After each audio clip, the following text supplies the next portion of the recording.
మహాగణాధిపతయే నమః. ఓం గురుభ్యో నమః. ఓం శ్రీమాత్రే నమః. పరమేశ్వర స్వరూపమైనటువంటి జ్యోతిష, వాస్తు మరియు ఇతర అనేకమైనటువంటి శాస్త్రములను మనకు అందించినటువంటి మహర్షులకి నమస్కారం.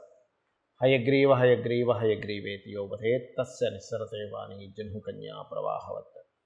అరుణాం కరుణాతరంగితాక్షీం ధృతపాశాంకుశపుష్పబాణచాపాం అనిమాదిభిరావృతాం మయూకైః అహమిత్యేవ విభావయే భవానీం. శ్రీమాత్రే నమః.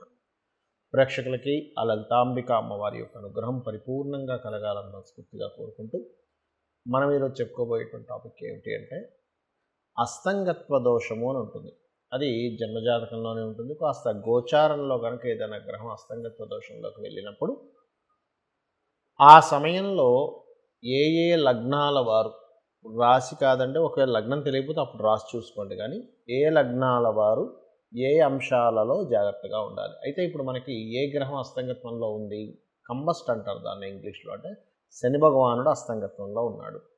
కర్మకారకుడైనటువంటి శని భగవానుడు కనుక అస్తంగత్వ దోషంలో ఉన్నప్పుడు మరి ఏ ఏ లగ్నాల వారికి ఏ విషయాల్లో జాగ్రత్త వహించాలి, ఎటువంటి పరిహార మార్గాలు చేసుకోవాలి, అది ఏ తేదీ వరకు ఉంది అని చెప్పి చూసుకున్నట్లయితే 12వ తేదీ మార్చి వరకు ఉందండి. ఇప్పుడు ఆల్రెడీ ప్రారంభమైంది. ఇక్కడ నుంచి 12వ తేదీ మార్చి 2024 వరకు ఉంది. కాబట్టి ఒక్కొక్క లగ్నరీత్యా మనం చెప్పుకుందాం. వృషభ లగ్నము, వృషభ రాశి. మీకు లగ్నం నుంచే చూసుకోండి, రాశి నుంచి చూసుకోవద్దు. ఒకవేళ రాసే మాకు లగ్నం తెలియదు ఇంక రాసే అనుకుంటే అప్పుడు రాశితో చూసుకోండి. అయితే ఇక్కడ దశమ స్థానంలో మీ యొక్క శని భగవానుడు కంబస్ట్ అయ్యాడు. దశమ స్థానం అంటే వృత్తి స్థానము అంటూ ఉంటారు. అదేవిధంగా మోకాళ్ళ స్థానము. ఎవరికైనా కూడా చూడండి, ఏమంటే నాకు మోకాలు బాగా నొప్పులు వేస్తున్నాయి అన్నప్పుడు ఇప్పుడు ఇంకొంచెం శని భగవానుడు ఆ పర్టికులర్ ప్లేస్లో కంబస్ట్ అయ్యాడు కాబట్టి ఇంకొంచెం కాళ్ళు పట్టేయడం, కాళ్ళు లాగడం అనేటువంటిది కాస్త ఎక్కువగా అవుతూ ఉంటుంది, గుర్తుపెట్టుకోండి. అయితే దీనికి మరి పరిహారం ఏమిటి అని చెప్పి చూసుకున్నట్లయితే దీనికి పరిహారం ఒకటే. దీన్ని ఖాళీ పాదాలతో, అంటే కొంతమంది అసలు అంటే చెప్పులు వేసుకోకుండా నడుస్తుంటారు, అలా కనుక చేయగలిగితే, నడవగలిగితే కొంత రోజు ఎంతో కొంత మీకున్న ఓపిక బట్టి ఆ దోషం అనేటువంటి తగ్గుతుంది. ఒకటి. రెండవది ఏంటంటే ఉద్యోగ సంబంధించినటువంటి విషయంలో తొందరపాటు నిర్ణయాలు ఈ సమయంలో పర్టికులర్గా మార్చి 12వ తేదీ వరకు తొందరపాటు నిర్ణయాలు పనికిరావు. అంటే ఎవరో ఏదో చెప్పారు అందుకే నేను పుసుకుమని జాబ్ మానేద్దాం అనుకుంటున్నా, ఇటువంటి ప్లాన్స్ వేసుకుంటూ ఉంటారు. అటువంటి విషయాలలో కాస్త జాగ్రత్త వహించాలి, ఇది గుర్తుపెట్టుకోండి, ఉద్యోగ సంబంధించినటువంటి అంశాలలో. అలాగే మరొక విషయం ఏంటంటే ఇక్కడ మీరు శని భగవానుడు కంబస్ట్ అయినందుకు ఉద్యోగ సంబంధించిన కొత్త ఉద్యోగాల ప్రయత్నాల విషయంలో కూడా మీ ప్రయత్నాలు సక్సెస్ అవ్వాలి అంటే సూర్య నమస్కారాలు చేసుకొని వెళ్ళండి, అప్పుడు తొందరగా సక్సెస్ అవుతుంది. లేదంటే ఇంకా ఏదైనా పరిహారం ఉందా, నవగ్రహాల్లో ముఖ్యంగా శని, రవి, కుజ, రాహు ఈ 4 గ్రహాల దగ్గర దీపారాధన చేసి వెళ్ళండి, అప్పుడు మీకు ఉద్యోగ అవకాశాలు తొందరగా కుదురుతాయి కూడా.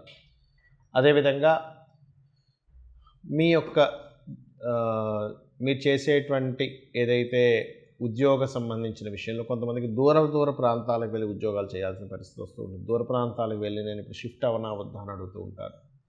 ఇప్పుడున్న కండిషన్లో మార్చి 12వ తేదీ వరకు వేరే ప్రాంతాలు, ఇతర ప్రాంతాలకు వెళ్ళి ఉద్యోగం చేద్దామనుకునేటువంటి ప్రయత్నం ఏదైతే ఉంటుందో ఈ యొక్క విషయాల్లో కాస్త చూసి అడుగు వేయాలి అనేటువంటి చాలా స్పష్టంగా గోచరిస్తుంది. మరియు అదేవిధంగా అత్తగారి యొక్క ఆరోగ్య సంబంధించిన విషయంలో కొద్దిపాటి జాగ్రత్తలు వహిస్తూ ఉండాలి.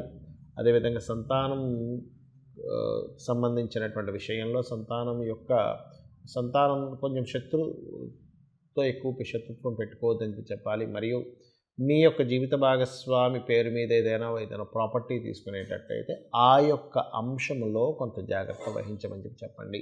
తొందరపాటు పడి వాహనాలు కానీ ఇవి కానీ తీసుకోకుండా ఉండడం ఉత్తమం. ఇక మీరు ముఖ్యంగా చేయవలసినటువంటి దేవతారాధన సూర్య నమస్కారాలే. ఇక్కడ చాలామందికి జాతకం ఉండదు, మాదే లగ్నమో తెలియదండి, మాదే రాశి తెలీదు, మరి మేము ఎలా చూసుకోవాలి ఈ అస్తంగత్వ దోషంలో, ఎటువంటి జాగ్రత్తలు తీసుకోవాలి అంటే యూనివర్సల్గా ఇప్పుడు మీకు జాతకం లేదనుకోండి, అప్పుడు సహజ 11వ స్థానంలో ఉన్నటువంటి దీన్నే తీసుకోవాలి. అంటే ఏమిటి, మీ వృత్తి వ్యాపార సంబంధించిన విషయాల్లో జాగ్రత్త తీసుకుంటూ, మీకు దగ్గరలో గోశాల ఏదైనా ఉన్నట్లయితే గోవు దగ్గరికి వెళ్ళి, అందులో ముఖ్యంగా దేశీవాలి గోవు దగ్గరికి వెళ్ళి గోధుమ రవ్వ తినిపించండి. ఇది ఒకటి చేస్తే సరిపోతుంది. అదేవిధంగా ఆదిత్య హృదయ పఠనం చేయడం, సూర్య నమస్కారం చేసుకోవడం. నాకు మొత్తం ఆదిత్య హృదయం చదవడం రాదండి. చక్కగా ఉదయం నిద్ర లేచిన వెంటనే సూర్యుడు ఉదయిస్తూ ఉంటాడు, మనస్ఫూర్తిగా నమస్కరించుకుంటే కూడా ఈ శని భగవానుడు అస్తంగత్వ దోషం అనేటువంటిది పరిపూర్ణంగా పోతుంది. అదేవిధంగా శనివారాల పొరపాటును కూడా ఇంపార్టెంట్ డెసిషన్స్ కానీ, ఇంపార్టెంట్ చేయడం కానీ, ముహూర్తాలు పెట్టుకోవడం కానీ చేయకండి. ఏదైనా గ్రహం కనుక అస్తంగత్వంలో ఉన్నప్పుడు ఆ రోజులు అంటే శనివారాలు, శని హోరలు ఉంటాయి. మీకు ప్లానటరీ టైమ్స్ అని ఒక యాప్ ఉంటుంది. ఆ యాప్ డౌన్లోడ్ చేసుకుంటే మీకు శని హోర ఎప్పుడు వస్తుంది ఏమిటి అనేటువంటిది తెలుస్తుంది. ఇది ఒక జాగ్రత్త తీసుకోండి. అయితే ఇక్కడ ఇది గోచారంలో జరిగేటువంటి కాంబినేషన్, దీని యొక్క ఫలితం ఇది. అయితే ఎందుకంటే 30 సంవత్సరాలకు ఒకసారి మాత్రమే వస్తుంది ఈ కాంబినేషన్ అనేటువంటిది, శని రవి కలిసినటువంటి కుంభరాశిలో.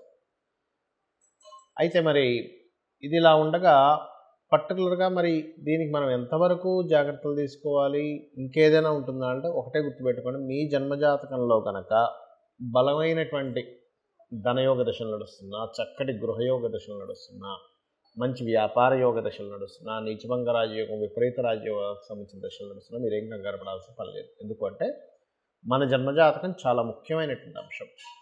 మనం జన్మించినప్పుడు ఉన్నటువంటి సమయాన్ని, తేదీని, నెలని, సంవత్సరాన్ని, ప్రాంతాన్ని తీసుకొని మనం జన్మించినప్పుడు ఉన్నటువంటి గ్రహస్థితి ఎలా ఉంది అనేటువంటిది తీసుకుంటాం. అంటే గ్రహాలు కనుక జన్మించినప్పుడున్న సమయాన్ని బట్టి మనం పూర్వజన్మలో చేసుకున్నటువంటి కర్మ ఆధారంగా ఈ యొక్క గ్రహాలు అక్కడికి వచ్చి స్థితి పొందుతాయి. అంటే ఆ సమయంలో జన్మించేలాగా శ్రీకృష్ణ పరమాత్మ అంటే ఆ భగవంతుడు మనకు చేస్తాడు. ఆ రకంగా ఒక మంచి కాంబినేషన్లో పుట్టామనుకోండి, గోచారంలో ఎన్ని మార్పులు వచ్చినా లేకపోతే ఎన్ని ఇదవుతున్నా పెద్ద ఎఫెక్ట్ అనేటువంటిది ఏదో కించిత్ ఎఫెక్ట్ మాత్రమే ఉంటుంది.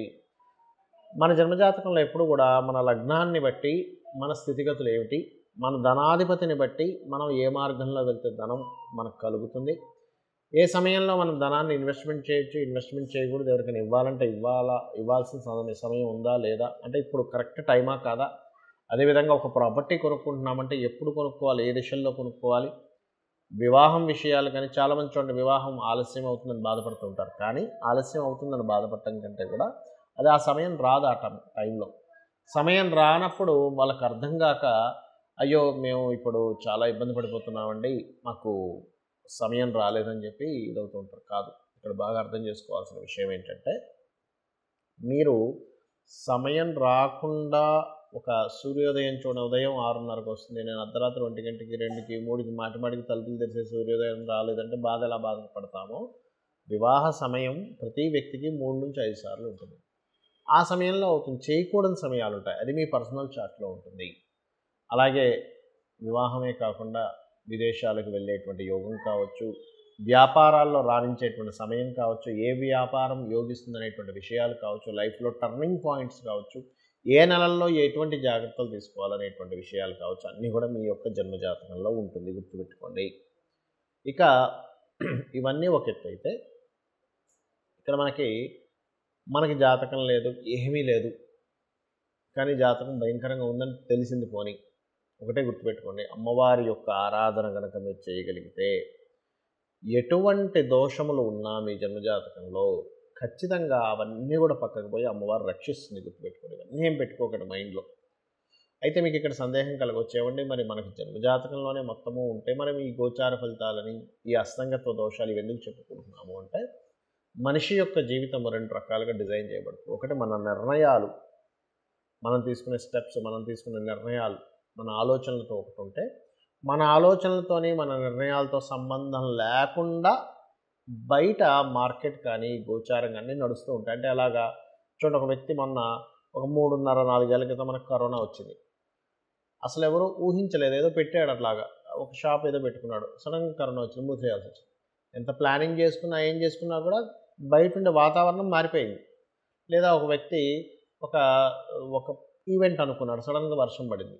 అంటే ఏమిటి, మీకు సంబంధం లేకుండా అలా ఉంటుంది. లేదా ఒక ప్రదేశానికి వెళ్దాం అనుకున్నాం, ట్రాఫిక్ ఎక్కువైపోయి జామ్ అయిపోయి మీరు వెళ్ళవలసిన సమయం కంటే ఒక అరగంట గంట లేట్ అయింది అంటే ఏమిటి మీ చేతుల్లో లేదు అది కొన్ని. అయితే గోచార గ్రహాలు ఏం చెప్తాయంటే ప్రజెంట్ కండిషన్ ఇలా ఉంది, ఇలా జరగబోతుంది, సో నీ ప్లాన్స్ని నువ్వు ఇలా ప్లాన్ చేసుకో.